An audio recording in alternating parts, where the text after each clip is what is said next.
तो UFC 320 fighting event यहाँ पे आने वाला है। उसका फाइट वीक यहाँ पे स्टार्ट हो चुका है और इस इवेंट के अंदर हम सबको पता है एलेक्स पेरेरा और मागोमेड एंक्लाइव की यहाँ पे लाइट हेवीवेट टाइटल के लिए एक बहुत बड़ी फाइट होने वाली है।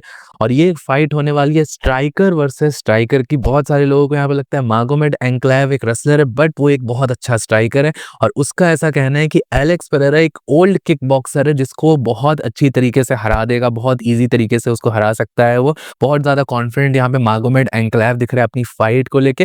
और एलेक्स पेरेरा ने अपने ट्रेनिंग कैंप में लास्ट फाइट के बाद यहाँ पर काफी सारी चेंजेस करी हैं। उसके प्रीवियस ट्रेनिंग कैंप में देखोगे और इस ट्रेनिंग कैंप में देखोगे, कुछ ऐसी रीडिंग्स मैंने निकाल के लाया हूँ आप सबके लिए जो कि आप सबको जाननी चाहिए इस फाइट वीक से पहले। तो मैं आप सबको सारी चीजें इस वीडियो के अंदर बताऊंगा कि मुझे क्या इन्फॉर्मेशन मिली है, क्या एलेक्स पेरेरा को यहाँ पे बेनिफिट हो सकता है, नहीं हो सकता है। मागोमेड एंक्लाइव जो उसको ओल्ड किक बॉक्सर बोल रहा है, क्या वो सच में यहाँ पर है, ऐसा ये चीजें सही है? क्या एलेक्स पेरेरा की सच में एज हो चुकी है कि अब वो फाइट वापस से टाइटल नहीं जीत सकता? सारी चीजों के बारे में इस वीडियो के अंदर बात करेंगे, लेकिन उससे पहले आपसे वीडियो को लाइक कर देना, चैनल को सब्सक्राइब कर देना। यूएफसी कॉम्बैट स्पोर्ट्स का ऐसा ही कंटेंट हिंदी में एंजॉय करने के लिए। भाई कॉम्बैट स्पोर्ट्स एक बहुत ज्यादा पेक्यूलियर गेम है, बहुत ज्यादा पेक्यूलरिटीज इसके अंदर इन्वॉल्व होती है।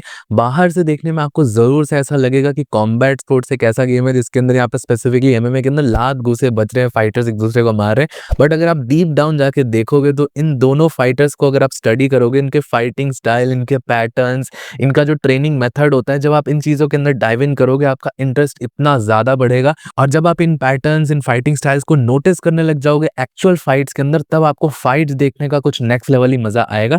तो बेसिकली हम यहाँ पे बात करते हैं एलेक्स पेरेरा और मागोमेड एंक्लाइव की। अब ये दोनों फाइटर्स यहाँ पर स्ट्राइकिंग बेस्ड फाइटर है, हम सबको पता है, मैंने आप सबको बता दिया। मागोमेड एंक्लाइव क्योंकि दागिस्तान से आता है, उसके पास यहाँ पर रेसलिंग क्रेडेंशियल्स भी हैं, जब जरूरत पड़ती है तो रेसलिंग भी यूज कर पाता है। लेकिन अगर आप दोनों के फाइटिंग स्टाइल को अगर देखने जाओगे, दोनों स्ट्राइकर्स हैं, लेकिन स्मार्ट स्ट्राइकर दोनों में से कौन सा है? अब इनकी बैक हिस्ट्री देखोगे, यूएफसी कैरियर कंपेयर करोगे, तो मागोमेड एंक्लाइव को मैं एक स्मार्ट फाइटर बिल्कुल भी कंसिडर नहीं करता। इवन दो वो करंट चैंपियन है, उसके रिस्पेक्ट पूरी है, बट वो स्मार्ट फाइटर बिल्कुल भी नहीं है। क्योंकि मुझे ऐसा लगता है कि मागोमेड एंक्लाइव 2025 नहीं 2022 में ही चैंपियन बन जाता, जब उसकी यान ब्लहोविच के अगेंस्ट फाइट थी। उस फाइट में ही मागोमेड एंक्लाइव चैंपियन बन जाता अगर वो स्मार्ट तरीके से फाइट आउट करता। अब फाइट के अंदर उसने यान ब्लहोविच जैसे स्ट्राइकर के अगेंस्ट स्ट्राइकिंग बैटल लेने गया, वो चलो ठीक है, लेकिन लेग किक्स की बैटल लेने गया, leg kick to leg kick यहाँ पर फाइट करी दोनों ने। और यान ब्लहोविच ने बहुत बुरी तरीके से मागोमेड एंक्लाइव के लेग्स को डैमेज कर दिया। और वो फाइट यहाँ पर एक टाइटल फाइट है, यूएफसी की टाइटल फाइट, यहाँ पर 5 राउंड की टाइटल फाइट ड्रॉ हो गई। आप समझ सकते हो एक टाइटल फाइट ड्रॉ हो जाना कितनी बड़ी बात होती है। और मागोमेड एंक्लाइव उसके बाद काफी सारी फ्रस्ट्रेशन दिखाई, और वो फाइट भी यहाँ पर इसलिए ड्रॉ हुई क्योंकि उसने लास्ट के कुछ राउंड्स में यहाँ पर रेसलिंग यूज करने का डिसीजन लिया। उसके कोचेस ने जबरदस्ती यहाँ पर रेसलिंग यूज करवाई उससे, तब यहाँ पर वो फाइट जाके ड्रॉ हुई, वरना वो मागोमेड एंक्लाइव उस फाइट को हार भी सकता था। उसके बाद हम सबने देखा कि उसका कैरियर काफी ज्यादा डाउनहिल गया मागोमेड एंक्लाइव का। जॉनी वॉकर के साथ फाइट करी, जॉनी वॉकर के साथ फाइट कैंसिल हुई, मल्टीपल फाइट्स फिर कैंसिल हुई, टाइम वेस्ट हुआ, और 2022 से लेकर 2025 आ गया और तब जाके उसको टाइटल अपॉर्चुनिटी मिली। अब यहाँ पर सेम टाइम पे आप एलेक्स पेरेरा को कंपेयर करोगे, इन फाइटर्स के बीच में कितना डिफरेंस होता है इनके कैरियर में, आप इसी से समझ सकते हो।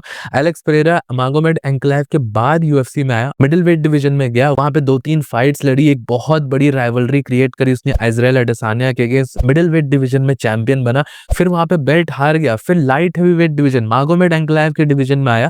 और मागोमेड एंक्लाइव से पहले यहाँ पर उसने 2-3 फाइट्स करी, और फिर मागोमेड एंक्लाइव से पहले चैंपियन भी बन गया। तो आप समझ सकते हो कि स्मार्ट फाइटर कौन कहलाया। फिर डेफिनेटली यहाँ पर एलेक्स पेरेरा ने अपना कैरियर जिस तरीके से मैनेज करा है, जिस तरीके से उसने यूएफसी का यहाँ पर बैकिंग जीती है, और उसका प्रीवियस रिकॉर्ड भी और उसके जो प्रीवियस अचीवमेंट्स है किक बॉक्सिंग के अंदर, उसने भी उसको बहुत ज्यादा हेल्प करा। तो डेफिनेटली ये सारे यहाँ पर ये चीजें मैटर करती हैं। अब भाई ये तो चीजें यहाँ पर बात रही कि इन दोनों की कैरियर ट्रैजेक्टरी किस तरीके से रही। मागोमेड एंक्लाइव इसमें स्मार्ट प्रूव नहीं हुआ, बट आप इन दोनों की एक्चुअल फाइटिंग स्टाइल को कंपेयर करोगे, दोनों फाइटर स्ट्राइकर्स हैं लेकिन बहुत डिफरेंट फाइटिंग स्टाइल है। अगर आप यहाँ पे एलेक्स पेरेरा का फाइटिंग स्टाइल कंपेयर करते हो, एलेक्स पेरेरा फाइट करता है किक बॉक्सिंग स्टाइल में। हम सबको पता है कि यहाँ पर उसकी एक बहुत लंबी किक बॉक्सिंग हिस्ट्री रही है। एलेक्स पेरेरा की किक बॉक्सिंग में भी वो डबल चैंपियन रह चुका है। तो जब किक बॉक्सिंग के फाइटर्स यहाँ पर एमएमए के अंदर आते हैं, उनको बहुत ज्यादा डिसएडवांटेज तब होता है जब कोई उनका डिस्टेंस कट कर देता है। किक बॉक्सर्स यहाँ पे सबसे ज़्यादा स्ट्रगल करते हैं क्लिंच के अंदर। और ये जो फाइट हुई थी एलेक्स पेरेरा और मागोमेड एंक्लाइव की फर्स्ट फाइट, उसमें आप देखो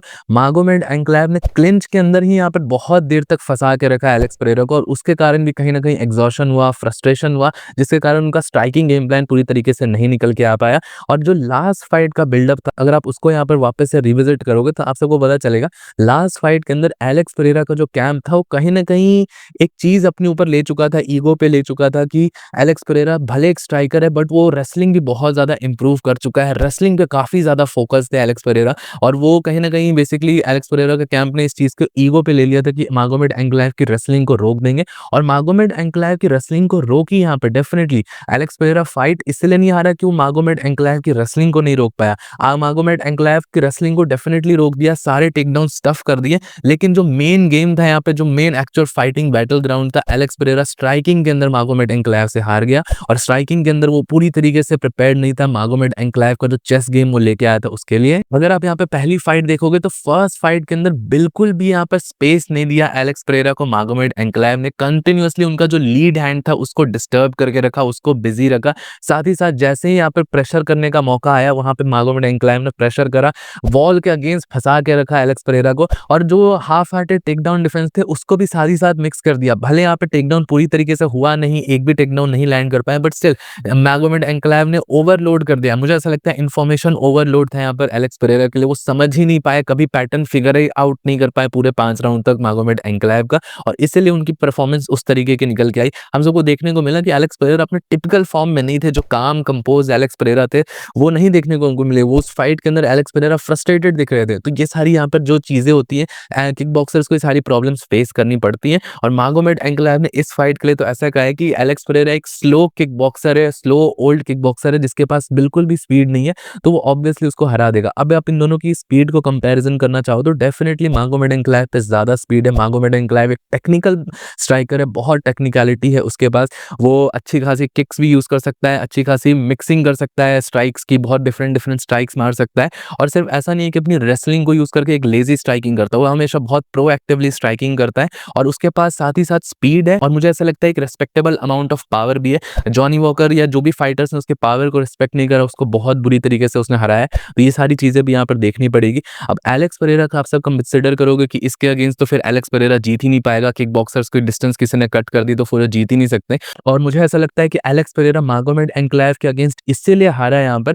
क्योंकि उसने फर्स्ट फाइट के अंदर अपनी लेग किक्स को उतनी ज्यादा प्रेफरेंस नहीं दी। एलेक्स पेरेरा की लेग किक्स बहुत ज्यादा डेंजरस है, स्पेशली उसकी जो काफ किक्स है उसको बहुत ज्यादा डेंजरस माना जाता है, और मागोमेड एंक्लाइव की काफ किक्स की वीकनेस भी मानी जाती है। तो एलेक्स पेरेरा ने राउंड 1 के बाद कहीं ना कहीं किक्स से अपना एम्फेसिस हटा दिया, उन्होंने किक्स पे ज्यादा भरोसा नहीं दिखाया। और इसका एक बहुत बड़ा रीजन ये भी है कि आप सब बोलोगे कि अगर किक्स इतनी इफेक्टिव थी तो एलेक्स पेरेरा ने यूज क्यों नहीं की, तो उसका सबसे बड़ा रीजन यही था कि एलेक्स पेरेरा कहीं ना कहीं यहाँ पर टेकडाउन्स को स्टफ करना चाहते हैं, उनके दिमाग में था कि मैं एक बार भी टेकडाउन ना हो, मागोमेड एंक्लाइव की रेसलिंग को यहाँ पे न्यूट्रलाइज कर दो, एक पॉइंट प्रूफ कर दो। तो डेफिनेटली रेसलिंग उन्होंने न्यूट्रलाइज कर दी, टेकडाउन नहीं कर पाया मागोमेड एंक्लाइव, लेकिन जो एक्चुअल बैटल ग्राउंड था स्ट्राइकिंग के अंदर यहाँ पर मात खा गए, कहीं ना कहीं पीछे दिखे एलेक्स पेरेरा उस पूरे फाइट के अंदर। और ये मागोमेड एंक्लाइव की बहुत अच्छी स्ट्रैटेजी थी, मागोमेड एंक्लाइव ने एलेक्स पेरेरा को इस तरीके से बीट करा। अब भाई यहाँ पर बात निकल के आती है कि इस फाइट के लिए क्या चेंज करा है यहाँ पर एलेक्स पेरेरा ने। तो डेफिनेटली भाई फाइट वीक जब आता है तो दोनों फाइटर्स के बारे में काफी सारी डिटेल निकल के आती है।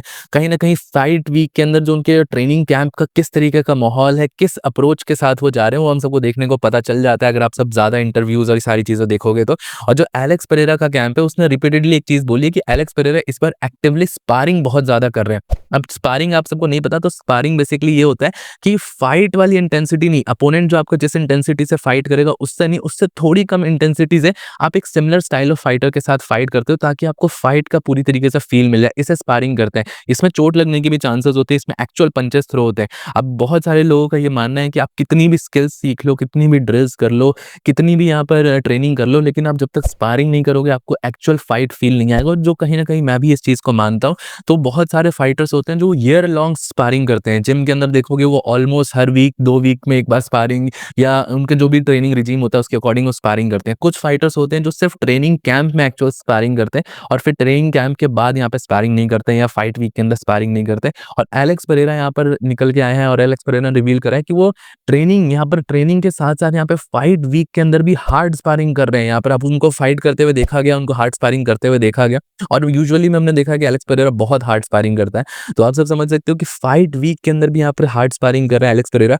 अब ये डेट्रिमेंटल भी हो सकता है बट मुझे कहीं न कहीं लगता है कि ये एलेक्स परेरा के लिए फ़ायदेमंद भी निकल के आ सकता है हार्ड स्पारिंग करना, क्योंकि लास्ट टाइम उनको यहाँ पे स्ट्राइकिंग में प्रॉब्लम हुई थी। स्ट्राइकिंग में वो फेस नहीं कर पाए थे, स्ट्राइकिंग में वो बीट नहीं कर पाए थे एंक्लाइव को, रिंग रस्टेड दिखे थे। तो इस टाइम पे वो अपने शार्प करना चाह रहे हैं पूरी तरीके से टूल्स को और मुझे ऐसा लगता है कि स्पारिंग से आपकी स्किल्स और ज़्यादा शार्प होती है। ये कंट्रोवर्शियल ओपिनियन है, बहुत सारे कोचेज़ इससे एग्री नहीं करते हैं, बट स्टिल मुझे ऐसा लगता है कि आप ज़्यादा स्पारिंग करते हो, बहुत ओवर भी नहीं कर देना चाहिए किसी चीज़ को, बट अगर आप कंटिन्यूअसली स्पारिंग करते हो तो आपकी स्किल्स यहाँ पर इंप्रूव होती हैं, आपको एक्चुअल फाइट का फील मिलता है। फाइट के अंदर फ्रस्ट्रेट नहीं होगे, आप एक्सपेक्ट पहले से करके चलोगे कि हाँ, ये भी चीज़ हो सकती है फाइट में, ये भी चीज़ हो सकती है और वो स्पारिंग में अगर आपके साथ पहले हो चुकी है, आप उसमें स्पारिंग में हार चुके हो, तो आपके पास ये चीज़ आइडिया रहेगी कि अगर वो सेम चीज़ फाइट के अंदर होती है तो उसको कैसे ओवरकम करें।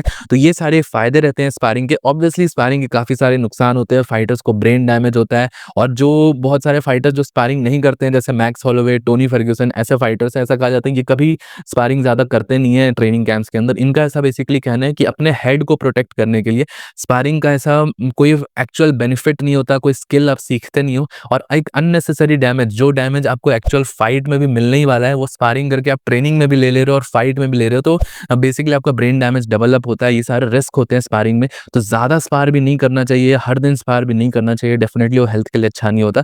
बट आप सबका क्या ओपिनियन है स्पारिंग के बारे में, आप सब बता सकते हो। लेकिन ये एलेक्स पेरेरा की जो ये टेक्निक है हार्ड स्पार करना और कंटिन्यूअस हार्ड स्पार करना, मुझे ऐसा लगता है इस टाइम उनको ये बेनिफिट दे सकती है।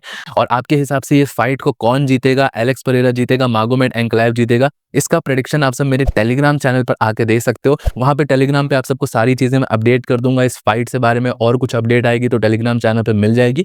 तो टेलीग्राम चैनल का लिंक नीचे पिन कमेंट्स में आप सबको दे दूँगा, ज़रूर से जॉइन कर लेना। और आप सबके हिसाब से क्या मागोमेड एंक्लाइव यहाँ पर सही है? एलेक्स पेरेरा की स्पीड खराब हो चुकी है, वो एक ओल्ड किक बॉक्सर है, या एलेक्स पेरेरा इस बार कुछ अलग करके दिखाने वाले हैं रीमैच के अंदर? मुझे नीचे कमेंट सेक्शन में ज़रूर बताइएगा। टिल देन वीडियो पसंद आया हो तो प्लीज़ वीडियो को लाइक, चैनल को सब्सक्राइब कर दीजिएगा। मिलता हूँ सबको नेक्स्ट वीडियो में अगले अपडेट के साथ।